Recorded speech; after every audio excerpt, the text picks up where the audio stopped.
Boa noite, eu sou Antônio Caetano e você está no Café nas Nuvens.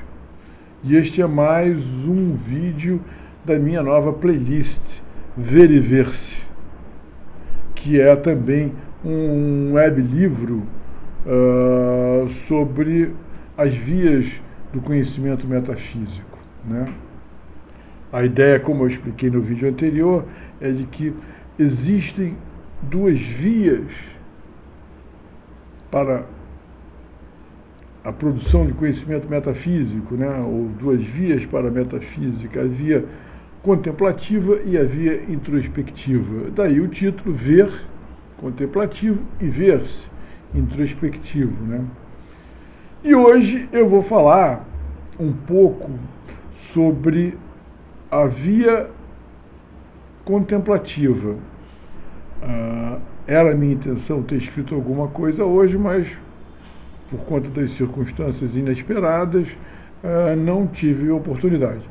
Mas vou meio que antecipar o que eu vou desenvolver por escrito, né? Sempre recomendando que se leia, né? Mas vou assim, um pouco improvisadamente, né? Porque na verdade geralmente o que eu faço aqui é o contrário, eu primeiro escrevo e depois converso. Hoje eu vou conversar e depois escrever, né? Então, como eu disse, quer dizer assim, há duas vias, né? A via contemplativa e a via introspectiva. A via contemplativa é a via que eu acho que tem como figura central o Aristóteles. Eu acho que a própria filosofia, né, a própria metafísica, ela começa por aí. Ela começa pela contemplação do mundo, né? O olhar amoroso do filósofo, né?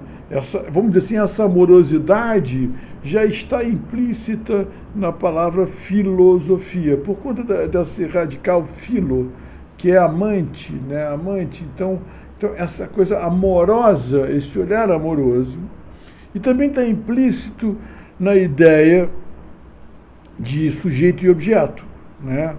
Em que o objeto é aquilo que está diante desse sujeito, que por sua vez se sujeita a esse objeto, se deixa impregnar por esse objeto, até certo ponto se anula para que esse objeto o penetre inteiramente, que é a ideia, inclusive, de certo ponto, é um aspecto, quer dizer assim, um aspecto fundamental, um resumo da teoria cognitiva de Aristóteles, né? Quer dizer assim, nós nos abstraímos do objeto, ou seja, absorvemos os seus aspectos genéricos, gerais, e também os seus aspectos, podemos dizer que sim, que os seus aspectos singulares, né? Mas, enfim, aí já é outro aspecto. Não, aí já seria a teoria aristotélica, que é fundamental, né? Então, na verdade, a primeira coisa que, inclusive, nós fazemos, a nossa primeira atividade mental, é essa contemplação do mundo, né? Nós, desde que chegamos a este mundo, né, nosso grande barato é a contemplação, né? Desde bebê, a gente percebe isso nos bebês, né? Eles estão ali sempre olhando, observando, construindo mentalmente, né? Aprendendo a olhar, porque também tem isso, né? Quer dizer assim, o mundo nos impõe uma perspectiva, né? Seja o mundo selvagem, a natureza, né? Seja o mundo que a gente construiu aqui em volta de nós, né? Esse mundo artificial ou cultural, como seja, né?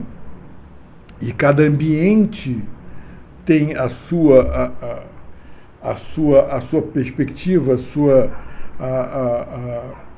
sua configuração, né? Quer dizer, a floresta com a sua densa,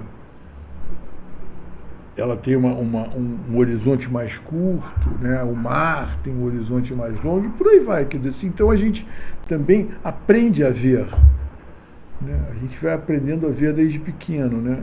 E, em um certo momento, a gente aprende, né? Aprende e começa a exercer esse aprendizado, né?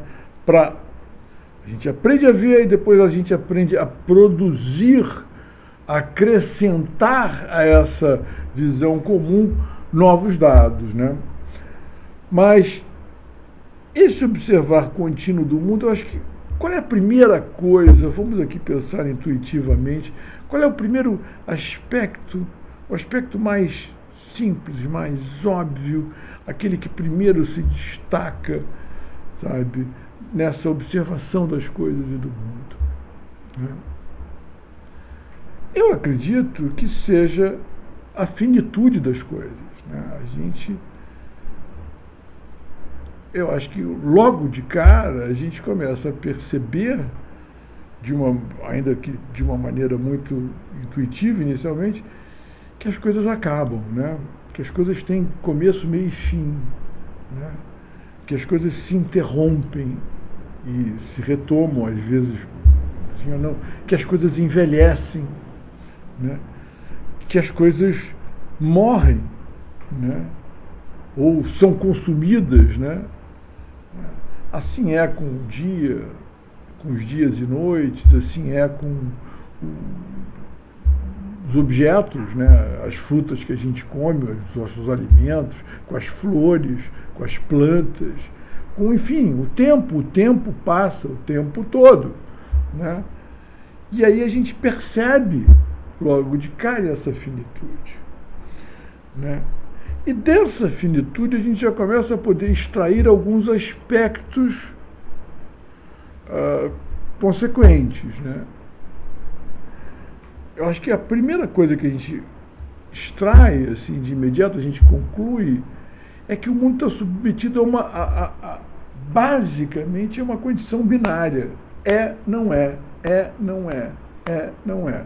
Né? Nesse mundo que a gente vive hoje, 0 e 1, 0 e 1, 0 e 1. Né? Começo, meio e fim, a gente poderia fazer uma trindade aí também, né? Uma tríade, mas... E aí, nesse caso, essa tríade é importante porque esse meio é justamente a existência, né? Você tem o começo e você tem o fim, tá? Quer dizer, que a característica essencial, mesmo, primária, binária, mas, genérica, né? Mas há esse meio, que seria um terceiro elemento, que é, vamos dizer assim, o aspecto existencial, aquilo que vai distinguir uma coisa da outra, a duração das coisas, né? Mas a primeira coisa que a gente percebe, então, é esse dualismo, né, fundamental do mundo e da existência. É e não é. Ser e deixar de ser, né? Então, quer dizer assim, a gente pode, já de cara, né, meio que registrar isso. Quer dizer assim, essa é uma condição, né, um princípio condicionante do mundo que a gente vive. E extensivo a nós próprios, né? Quer dizer assim, ainda que a gente não esteja na via contemplativa, ainda há aspectos do mundo que são atribuíveis a mim também. Eu também sou um objeto do mundo, eu também sou um ser do mundo, né? E nesse contemplar, de certo modo, eu já começo a um primeiro contemplar-me também está implícito aí. Eu me contemplo nas coisas, as coisas também falam de mim, né? Por mais amoroso e, digamos assim, aberto e como é que se chama? Por mais que eu me, digamos, apague para apenas me deixar impregnar pelo mundo, o mundo também está falando de mim, né? Sabe? Então a gente tem esse primeiro aspecto, essa binaridade fundante, né? Sabe? Que vai determinar todas as coisas, o andar das coisas como um todo, né? Qual seria o segundo aspecto que a gente...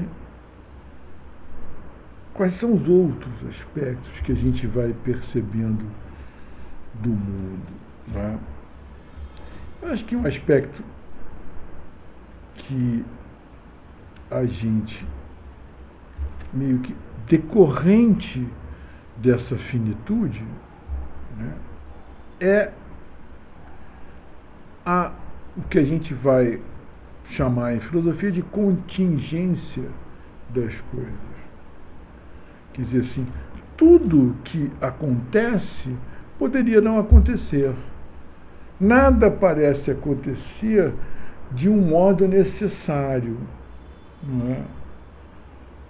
Tinha de ser assim, né? Claro que isso é um pouco ambíguo, acho que a gente tem uma relação ambígua com isso, porque as coisas só parecem que aconteceram porque tinham de acontecer, vistas a posteriori. A priori, elas aparentemente são imprevisíveis, né? Quando a gente diz, tinha que ter sido assim mesmo e tal, é porque a gente fez algum tipo de análise a posteriori, depois do fato acontecido, que nos induz a interpretar aquele acontecimento como consequência necessária de uma cadeia de outros acontecimentos e eventos, né? O que eu tendo a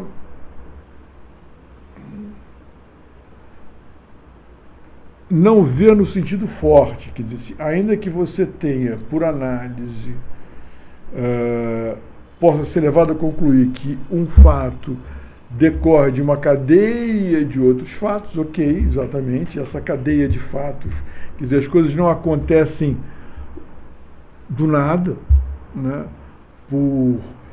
Elas estão integradas a uma cadeia que, de certo modo, confere a elas uma identidade, né? Então as coisas não acontecem do nada, quer dizer assim, diamantes não viram maçãs, né? Então, quer dizer assim, não há essa... Há uma identidade das coisas que mantém a integridade delas ao longo de sua existência. Então isso as mantém submetidas a uma certa cadeia que a gente pode chamar causal, né?